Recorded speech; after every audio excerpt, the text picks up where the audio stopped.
예, 용인갑 이상식 의원입니다. 오늘 금일 전체 회의에 네 분의 기관장이 불참한 것에 대해서 매우 유감스럽게 생각합니다. 집권 여당이 국회를 보이콧한 것도 현승 사상 처음입니다. 행정부마저 이에 동의하고 있다.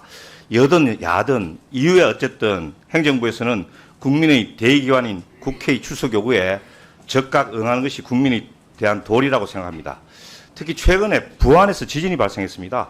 국민의 안전과 생명에 관련된 현안입니다. 그런데 국회 보고조차 되지 않고 있다. 혹시 이번 지진이 진도 4.8에 불과한 것이라고 너무 안이하게 대처하는 것은 아닌가 걱정스럽습니다. 언제든지 강력한 지진이 더 발생할 수도 있다. 연구기관에서도 한반도에 진도 7 이상의 강진이 언제든지 발생할 수 있다고 경고하고 있습니다. 그러면 국회와 국민은 설명을 들어야 하지 않겠습니까? 이번 부안 지진이 속한 단층이 어느 단층대이고 최근에 어떤 활동을 보이고 있으며 앞으로 어떻게 될 것인가, 그리고 이에 대한 대비책은 무엇인가, 이런 설명이 필요합니다. 그런데 행정안전부 장관은 교부세 10억만 달랑 내려보냈다고 합니다. 그것도 아무 설명이나 절차 없이 저희들은 언론을 통해서 알았습니다. 그러면 교부세가 장관이 삼짓돈이고 우리 국회는 덜러리인 것입니까? 돈도 돈이지만 국민의 생명과 안전이 더 문제가 된다고 생각합니다.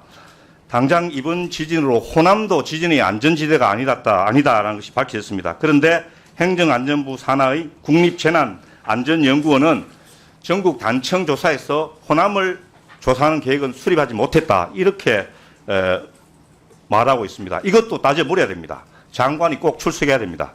오늘 행안부 장관의 불출석은 이태원 참사, 오송 참사, 잼버리 사태 등 수많은 참사와 재난을 통해 드러난 국민의 생명과 안전을 가벼이 생각하는 윤석열 정부의 안이한 태도와 인식이 다시 한번 여과없이 드러난 것이다. 비판하지 않을 수 없습니다. 위원장님께서 다음 기간보고 시 행정안전부 장관이 반드시 출석하도록 강력히 요청해 주시기를 당부드립니다. 감사합니다. 네, 고맙습니다.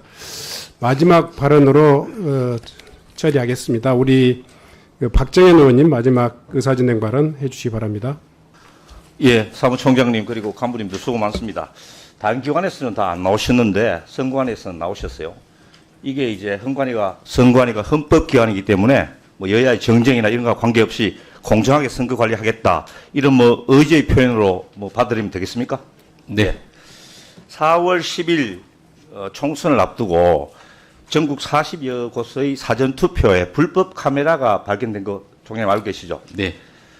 이게 미수에 거쳐서 그렇지 실제로 만약에 동영상이 촬영돼 가지고 유포됐다 하면은 선관위의 공정성에 큰 타격이 있을 수도 있는데, 이거 맨 처음에 어디서 누가 이렇게 발견한 겁니까? 선관위 직원입니까? 아니면 동사무소 직원입니까? 저희 직원은 아닌 것으로 알고 있습니다. 그러면 이후에 어찌됐든 간에 선관위 직원이 이런 걸 발견하지 못하고 동사무소 직원이 발견했다 하면 선관위에서는 조금 죄송하게 생각해야 되는 거 아닙니까? 어떻습니까? 그 사전 투표소를 설치를 하는 그 부분이, 이 투표소라는 것은 기본적으로 저희가 관리하는 건물이 알겠습니다. 아니고요. 알고 있습니다. 저도 공무원을 했기 때문에 아는데, 그렇기 때문에 사전 업무 분장하고 책임 소재가 분명돼야 된다. 만약 그렇다면은 전국에 뭐 한 3천 몇백 개 있는 사전 투표소에 그 선관위하고 행안부가 미리 업무 협의를 해가지고, 예, 만약에 그 무슨 문제가 있는지 이런 것을 행정안전부하고 협의해서 사전 점검을 받고 인수인계를 해야 되는 거 아닙니까? 그런 식으로 업무를 해야 되는 것 아니겠습니까? 네. 저는 그렇게 생각하는데, 앞으로 왜냐하면은 이제 사전 투표에 대한 굉장히 국민들의 이제 관심이 높아지고 있잖아요. 그래서 여기서 조그마한 흠기라도 발견되면은 사전 투표에 대해서 이런저런 시비를 또 할 텐데, 이런 걸 막기 위해서라도 사전 투표에 대한 어떤 여러 가지 사전 관리가 중요하다, 뭐 이렇게 해주실 거죠? 네. 네, 좋습니다. 자, 제가 작년에 행안위 속기록을 좀 봤어요. 그러니까 우리 김용긴 총장님 저번에 작년 10월 기간보에도 계셨죠? 네. 그때 권성동 의원님하고 문답에 보니까 그 국정원에서 네. 선관위 자체 보안 시스템이 약하다, 지금 우리 의원들 여러분이 지적했습니다. 네. 그래서 국정원의 보안 관제를 받아야 된다, 이렇게 이야기했다고 우리 저기 기록에 나와 있는데, 그 이후에 어떻게 됐습니까, 총장님? 그 국정원이 보안 관제를 받아들였습니까? 아니면 거절했습니까? 그 지금 행정부에서 추진하는 아마 그 범정부 무슨 그 망을 제가 보기 의미하는 그게 거죠. 아니고요. 옛날에는 제 기억이 맞다면 옛날에는 국정원에서 보안감사라고 하는 게 있었습니다. 전 네. 무치를 상대로 해가지고 그는 굉장히 강력한 권한이었는데 그게 없어지고 아마 그 대신해가지고 보안관제 시스템 그 속기록에 나와 있는 걸 총장님 네, 기억 네. 못하시면 안 되죠. 아니 기억하고 있습니다. 그래서 예. 그거를 말씀하시는 거라면 지금 가입이 안 돼 있고요. 예. 앞으로도 지금 그때 논의가 된 것이 왜 이걸 받았느냐, 누가 의뢰를 한 거냐, 뭐 이거 가지고 이제 말씀들을 나눴는데요. 네.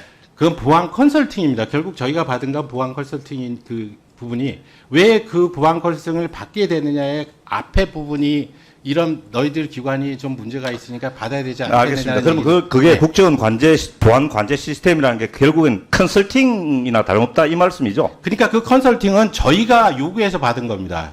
그러니까 저희는 그러면 총장님 그러면 거기에 나와 있는 그 속기록에 분명히 나와 있습니다. 제가 확인을 해보겠지만 네. 국정원의 보안 관제 시스템이라는 것이 그러면 그 실체가 없는 허상이라는 것입니까? 아닙니다. 제가 지금 알고 있기는 정확한 지금 용어가 지금 제가 생각이 안 나서 그러는데요. 이 지금 해킹 문제가 좀 많이 되니까. 알겠습니다. 예. 그러면 보안 관제 시스템 관련된 내용은 제가 서면으로 질의할 테니까 네. 따로 답변을 해주십시오. 네.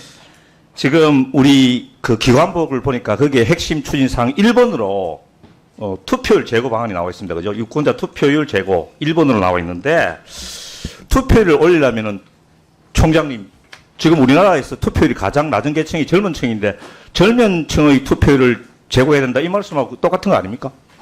근데 맥락은 그렇습니다. 맥락은 그렇습니까? 최근에 보니까 프랑스의 유명한 축구 스타 은바페 아시죠? 은바페가 6월 16일 날 나와 있습니다. 우리는 나라의 미래를 위해서 선택할 기회를 갖고 있으니 모든 젊은이가 투표해야 된다. 이렇게 주장을 하고 있어요.